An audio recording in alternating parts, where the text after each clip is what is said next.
Hey everybody, my name's Jada, I'm Sydney, I'm Asia. and we're going to be talking about sexual assault. and what you can do to help it. Here we go. So the first statistic would be 91% of sexual assault victims are female, and then the other 9% are male. So, yeah. You can go. Okay, so a big thing that people like to talk about is that men aren't reporting rape as much as women are, but also females are taken advantage of more easily than men. One fact that I found was the lifetime cost of rape per victim is $122,000 and $461 together.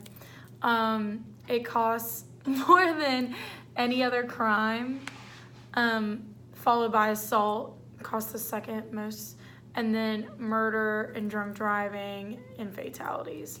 So rape is a very expensive crime. Also, we're going to talk about a little bit about child sexual abuse. And 1 in 4 girls and 1 in 6 boys will be sexually abused before they turn 18 years old. So Jada's got some cool facts. Not cool.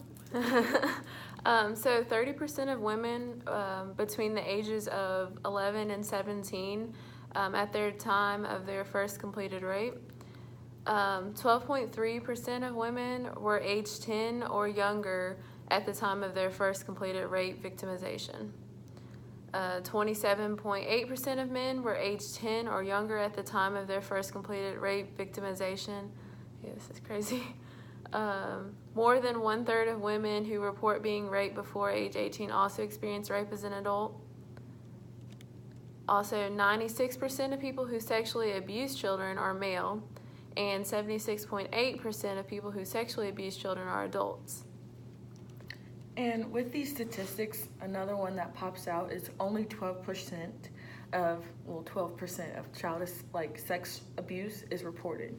And out of all these numbers, really high in like the 90s, 50s, only 12% is actually reported to authorities.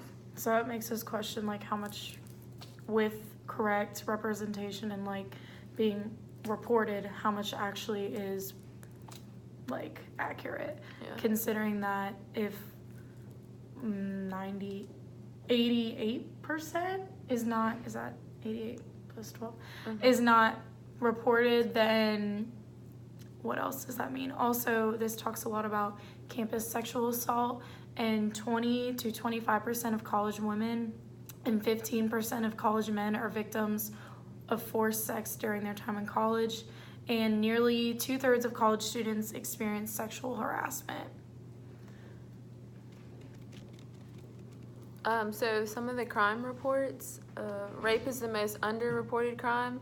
63% of sexual assaults are not reported to the police. And the prevalence rate is also low. It's between 2% and 10%. So basically we read this statistics like cold, like we just read them because we wanted to get like the shock factor and like our like faces while reading these, because we're like, you know, we hear it's high, but we don't, you know, most people don't realize how high rape and sexual assault are, especially on college campuses. So now I think we're just going to share what we think, if you want to go down the line. Yeah, so I think it's interesting because I want to say last year, Emory sent out like the crime report and everything, and like sexual assaults were on there, but you wouldn't hear about it like in your everyday life. We had to hear about it from a crime report, which I thought was like crazy because it was like, I want to say 17 cases within the last, like between 2017 and 2018. So I just thought that's something that us as a campus, as a community, we need to work on and talk about more. Yeah. And with that, like, I think there's too speculation that a lot of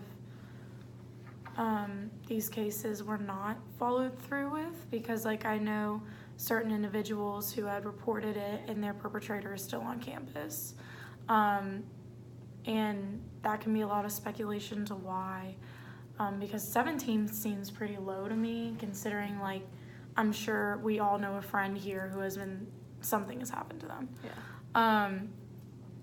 So I think that one way we can make this community better is actually like see it through.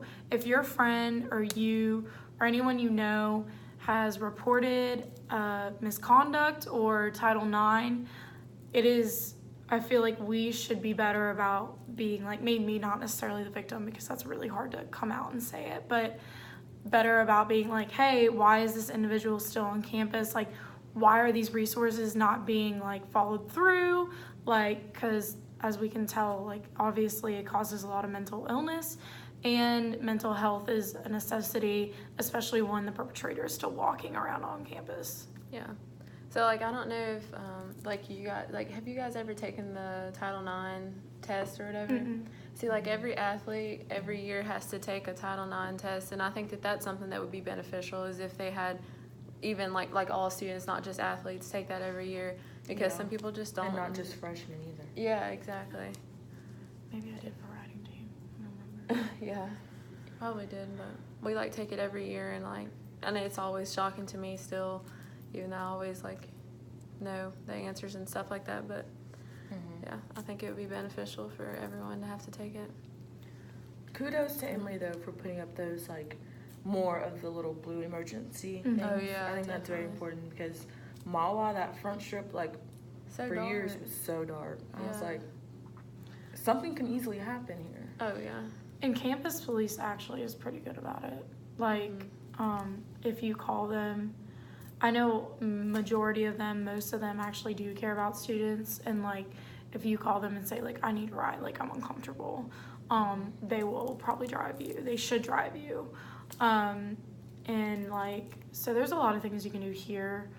And it's easy to be a bystander. Like, I think like I'm guilty of that. Like, it's also hard because you don't want to put your nose in someone's business. But I mean, I think that we as like individuals, especially after this class, need to realize, hey, if someone's getting touched or, you know, raped, even worse, then the people who do it need to be held accountable and not redeemed like they are. And if we hear people like joke about it and stuff, make sure that we step in to say something instead of just letting it slide. Yeah, and there's like also a way to like interfere. I know I had a situation where I interfered and maybe I was a little too, so it just made everything like worse and more like aggressive. But at the same time, don't be afraid to step up and say something, but there is a way to say something. And like within like general sexual assault in the United States, as we can tell throughout history, it's a problem, even still prevalent today. There is a sexual assault hotline, and you just look it up, and it's so anonymous that they don't actually, when you call in, they have trained professionals to talk you through it. They don't show up your last like 6 digits of your number, so they can't even trace your call. So if you say like my name, like I don't want to use my real name, my name's Susie, like this happened to me, they will just be like, okay, Susie, this is what you do, this is what you should do. They can't sell your number. They can't do anything with it because they don't even have the full number. And it's completely confidential, and these are trained professionals. So that's a good way to like, you know, feel like you need to talk to someone, because I mean, it would be hard to come here, especially, and be like, especially if the person's well liked, which is often what happens here. Oh, yeah. There are males, and I'm assuming females too, like not, you know, man-hating or whatever, that are well liked, and people are like, well, you know, people aren't gonna believe me. It might be nice to call that number, and they can talk you through like how to get through that. I agree. Yeah. And there's a case that I want to discuss with you all, see what y'all's opinion is. The Centoya Brown case, where basically she was forced to have sex with men for money, and then one particular time, she basically killed the man, fought back in like self-defense, but she still was sentenced to, I think, life. Yeah. But now they, I know celebrities like Kim Kardashian helped and like got her case sent to, was it? So, like, I forgot what it. They're I've like seen on Facebook. reappealing it. Yeah. I think they're looking through Well, no, it. she's gonna be freed. Yeah. In August Okay. of 2019. That's what I believe. So yeah, Mhm. they like went back and redid everything and it's Oh, like reversed her wow. charges. So I thought that was really cool, and I'm happy that that happened. But she's been in jail for a while. Yeah, And I think this was in Tennessee.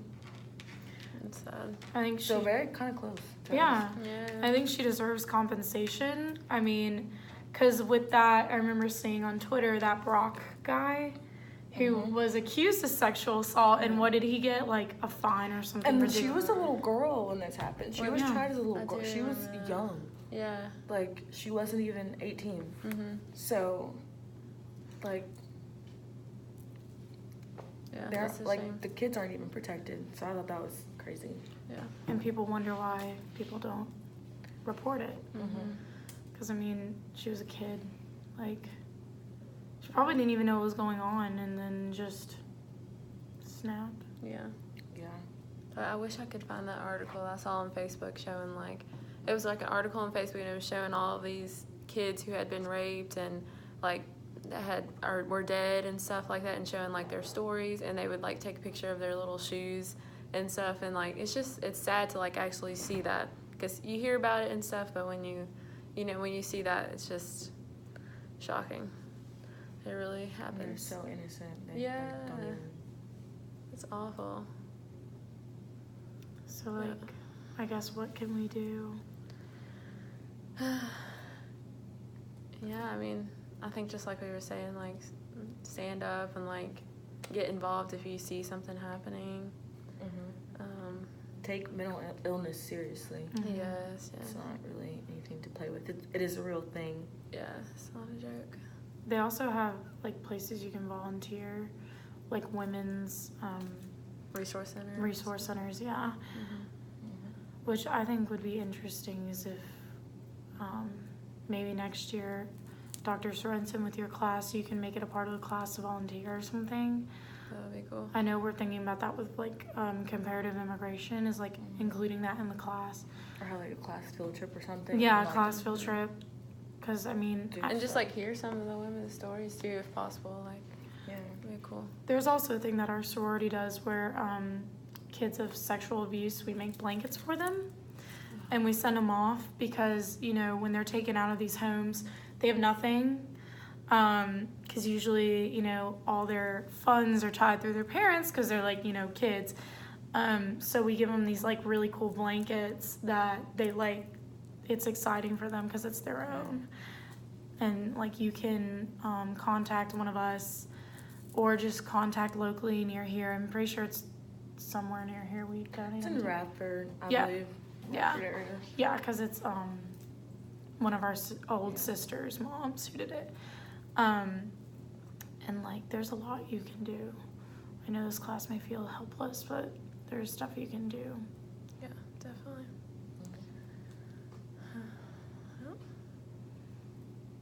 I think that's it. Well, Alright. we'll see you guys later. Thanks.